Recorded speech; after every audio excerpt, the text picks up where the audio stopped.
What's up, everybody? Welcome to this week's Open Mic. I'm Josiah Leroy. With me, Trevor. And we thought the show needed to get a little better looking, so we brought on our good friend Aaron. Sorry. He's just a gorgeous human being. Everything's gone down now. So Aaron is from our friends over at the Synthaholics duo. Thanks for joining us today, Aaron. Thank you for having me. Absolutely. So Open Mic, we're going to talk about something that grabbed our attention in the world of Geek this week. Aaron, guess first. The first thing I want to talk about, everyone's favorite character, Aquaman. Oh, yes. They announced his villain, Black Manta. He's played by a man. His unusual name is Yaha Abdul Mahin II. So he's part 2. So he's not the first. So his father was part 1. Now he's part 2.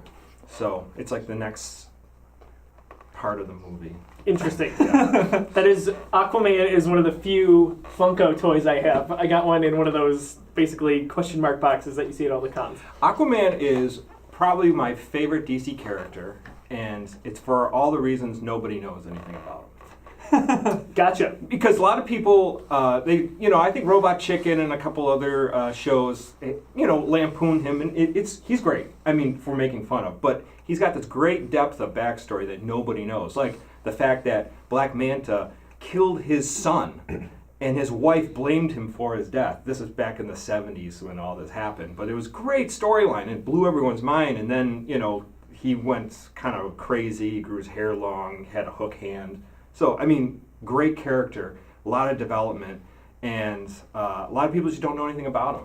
And he's a lot of fun. So I'm excited to see the movie because I honestly didn't think this movie was ever going to happen. So you're excited about the movie, and we haven't really gotten much on it so far, obviously. No, we don't know much. Obviously, they said that his brother, another one of his villains, brother Orm, the Ocean King, is going to be in there as well. But Black Manta, obviously, his main enemy, is going to be on there too. So I think that's a good reason I'm excited for it. I really don't know much about Aquaman in general. Yeah, it's great, and obviously going to reimagine it. And his character is totally different than, his look is different than how he looks in the comic book. He doesn't have the orange scales and all that. Maybe he will, but I don't think he's going to have it from what I've seen. So I'm excited about that. That's going to be a lot of fun. And besides Wonder Woman, and I think they have the next Justice League movie, there really isn't a lot kind of plotted out for Warner Brothers and DC for that universe yet. So this is the only thing we know. I think it's 2018 that's coming out. So I think that's what it's slated for right now. Yeah, things could change. Trevor, what was your topic? Well, I'm here to talk about our upcoming robot overlords from Boston Dynamics. They had a video leak of their newest robot where it's bipedal and it drives on the wheels instead of having feet.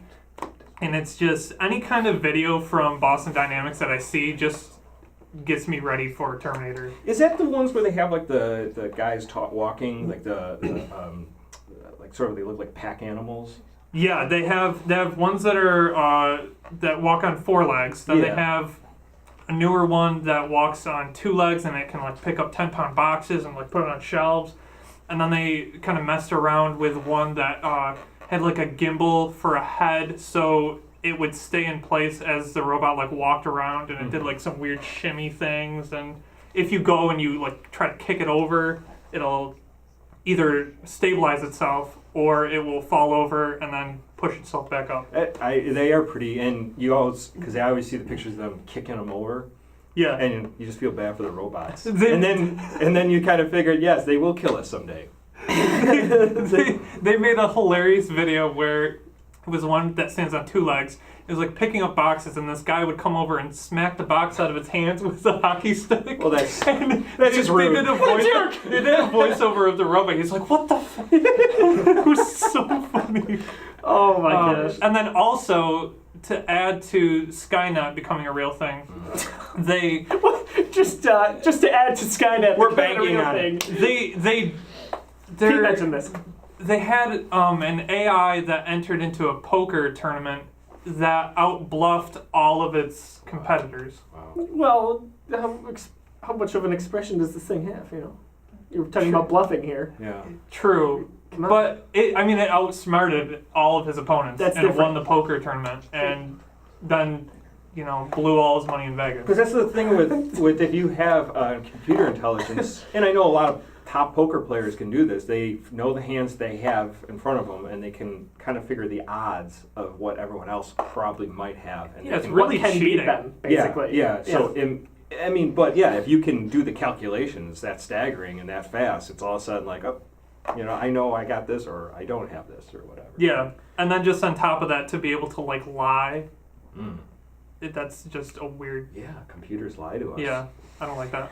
Wow, dishonest robots. What is this world coming to? So my thing is not nearly as in depth as these gentlemen, but Gotham had its mid-season finale this week, which is weird to me because it's not coming back till April 24th. That's like the end of the TV season when it comes to that stuff. Yeah. But anyway, there were some really, I'm not going to go into spoilers, some really exciting ramifications on what happens for Baby Bat's future here. So hopefully the show goes in a pretty good direction here. We saw some really good stuff with Cameron Monaghan, who plays Jerome, who they swear is not the Joker. But, I mean, come on, folks. He's the Joker. He's the Joker. But there's some really, really good stuff that longtime fans of Batman will enjoy in there. So I urge you, even if you've never seen the show, maybe pick it up. Check out the most recent arc that they had. It's 3 episodes worth here in Season 3. And maybe it'll make you want to go back and check out some of the finer episodes for it. But Gotham you can see on Fox. When it comes back, it'll be on Monday nights, I think. Aaron, you had one other thing. One other thing I wanted to show everybody that. Show and tell. Show and tell. Oh! The Vision. The Vision. Ooh. I got this recommendation for one of my friends, Matt Connors, and it is wonderful. It's basically the Vision goes into the suburbs and decides to create his own family and all the turmoil that comes upon you when you have a family, and especially when you're Android family. So it's even more interesting. That's awesome. I recommend picking it up. Oh, and get both books. Don't get the first book. Get both books because it's much better if you get both books. So a lot of fun, a lot of history and everything else. So good stuff. So we'll put the links below for that. You can check that out. Also, we'll have our link for our Geek Swag merchandise store. You can pick out some nice T-shirts. But I think we'll wrap up. What was one thing here that you really liked in the last week? What was one thing that maybe pissed you off? One thing that scared you to death, like our impending overlords, as Trevor said. You never know. So maybe by the time you're seeing this, it'll be obsolete. But for Trevor and Josiah, Aaron, thank you so much for joining us. hopefully we don't all die. Thank you. Hopefully we can be one big happy family still. Hopefully we don't all The singularity is near! So for the Geekiverse, we'll see you next week. The singularity. I can see Aaron being like this old prophet guy, like, they came! We kept hitting them with the hockey sticks! I warned